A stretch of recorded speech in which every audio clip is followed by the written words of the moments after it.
Maintenant, on va voir comment créer un état sur Axis 2010. Alors, lancez votre base de données.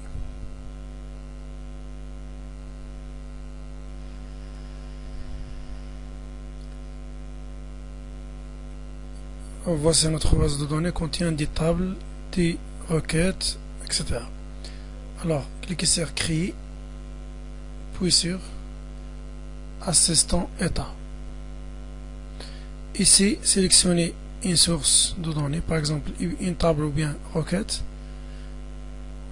On sélectionne par exemple table, la table moyen d'élèves. Ici, sélectionnez les champs à ajouter, par exemple le champ numéro, nom, classe, moyen et validation. Cliquez sur Suivant. Ici, si vous souhaitez ajouter un niveau de regroupement, sélectionnez le regroupement par exemple selon la classe. Donc Suivant. Le regroupement des données ou bien des entrées ici en fonction de la classe. Cliquez sur Suivant. Ici, si vous voulez trier les entrées de votre table selon, par exemple, en premier temps selon la classe par exemple, ou bien selon le numéro par exemple, deuxièmement selon le nom, et après selon la moyenne par exemple.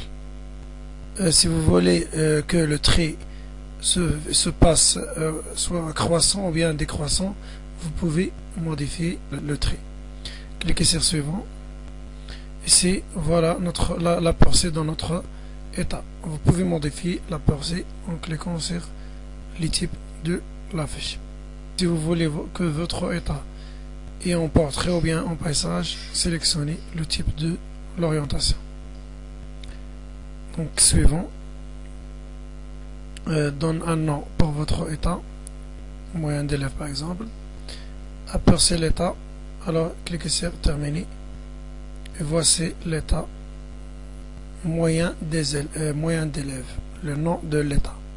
Classe, deuxième année collégiale, on a 3 entrées, 3 élèves. Le numéro 2 et 3 et 4. Les noms, les moyennes, la validation. Pour la deuxième année collégiale 3, on a un seul élève, Koudad Nadia, la moyenne 2, oui. Voici le classement des éléments. En premier temps, le classement se passe en fonction de numéro. Si on a 2 élèves de même nom, le classement se passe au niveau 2. Si on a enregistré votre état, cliquez avec le bouton droit et cliquez sur Enregistrer. Alors, fermez l'application et merci et à bientôt.